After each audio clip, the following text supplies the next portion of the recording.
Ouais, ouais, ouais. Ouais, pour une affiche comme celle-là, c'est quand même assez intéressant. Largement atteint en termes des spectateurs qui. Voilà, on vient de voir un Manda qui est un garçon très puissant, mais qui parfois en fait un peu trop.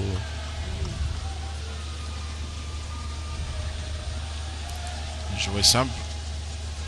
Ouais. Côté USB. Et jouer avec le jeune Paul Daniel Chinedou peut créer une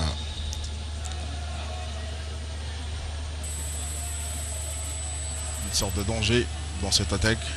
Thierry Bobola qui peut se poser de questions.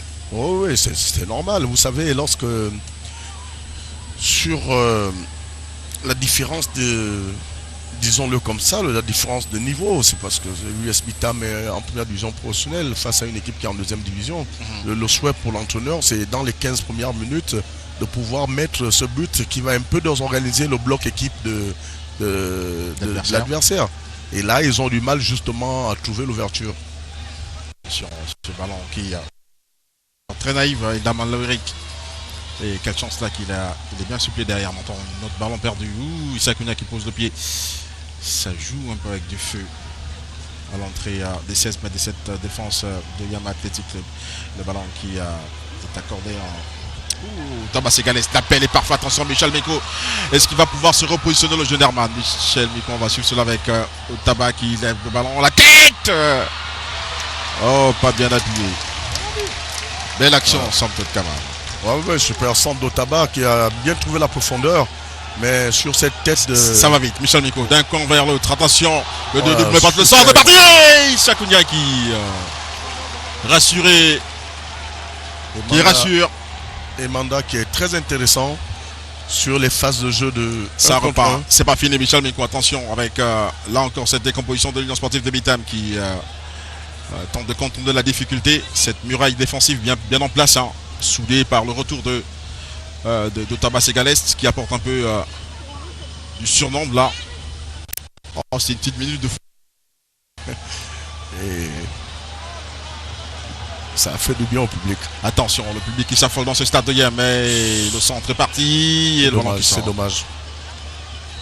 Oh, quelle minute de folie, Michel. C'est dommage. De part et d'autre, on a assisté. Baguidi qui avait très bien vu sur le côté, mais malheureusement son ballon était trop appuyé. Oui, mais le public a besoin de ces phases de jeu pour justement pouvoir,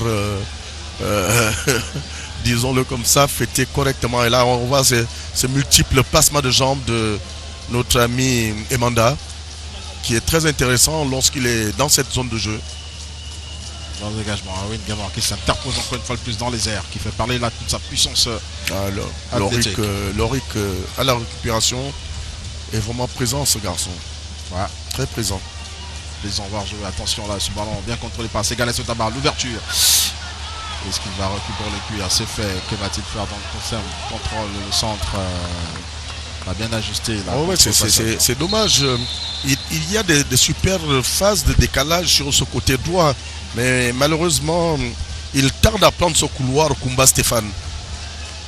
Et ce qui fait que lorsqu'il réceptionne le ballon, il a 2 mètres de retard sur l'adversaire, alors que c'est 2 mètres qu'il pouvait gagner si la prise de décision était importante et surtout rapide.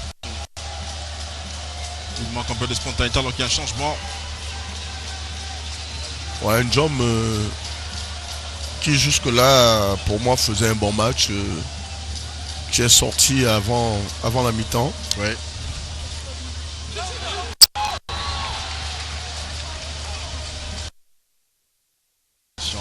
Attention sur ce corner.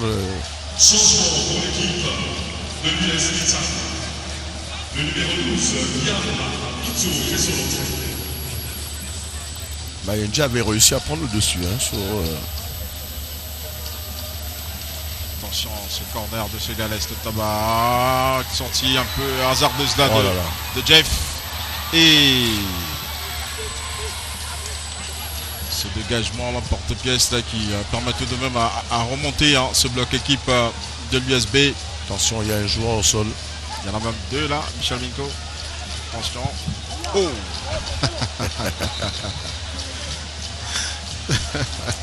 Il est un peu venu faire le ménage. Hein. Ouais, Ndama Loïc a une forte personnalité. Il a mis un peu de pression sur le banc de touche de l'US Bitam. Voilà. C'est des bonnes guerres, comme tu dirais. Attention sur l'heure de jeu là. C'est un peu de douleur là. Un petit contact qui, ma foi, gêne un peu. Et là on revoit cette mauvaise prise de balle de Jeff. Heureusement que Erwin Ngema était là pour écarter le danger. Attention. Ouais, c'est sûr ce contact avec Naman Alidou. Ouais. Naman Alidou. Alors que là, on va tenter de remettre tout le monde.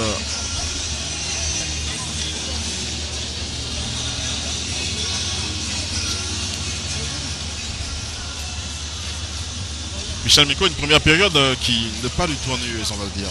C'est un match de niveau acceptable. C'est vrai qu'on aurait souhaité que il y ait un but peut-être pour la différence. Il y ait un but ou alors qu'il se soit un peu plus engagé. Mais il faut quand même reconnaître que le coup d'envoi a été donné à 15h et le temps est quand même un peu plus lourd. Certainement en deuxième période, on aura un rythme différent de celui qu'on est en train de vivre en ce moment. Ouais. Attention. Mais sur le plan technique et sur le plan tactique, il y a des choses intéressantes.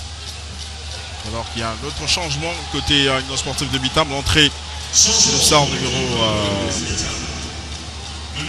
Ça c'est incompréhensible. Minko Sébastien. Alors c'est quand même surprenant, Michel. Écoutez, lorsque d'entrée de jeu sur une première période, on sort Emanda Kounou Boris et Chinedou qui pour moi était quand même le joueur le plus en vue de cette formation de l'USB quand même. C'est plutôt une job qui était quand même des joueurs assez percutants. Je suis curieux de voir ce qui va se passer. Attention, on va justement avec Sébastien Minko qui dans cette attaque de l'USB tente là de faire parler donc toute sa puissance athlétique. Oh, le contrôle quelque peu raté. Qu'est-ce qu'il a bien voulu faire? On va jouer donc en 1-2.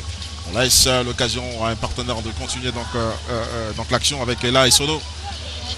Vers le point de corner. Attention à ce ballon qui traîne. Le centre est parti. La tête. Oh, de Minko. Et Sakounia qui est toujours bien placé dans l'axe. Ah oui, ce monsieur, 40% de cette formation de Yamassé, il rassure à l'arrière. Ouais. J'ai comme l'impression que Chinedou, votre bien-aimé Paul Daniel, était un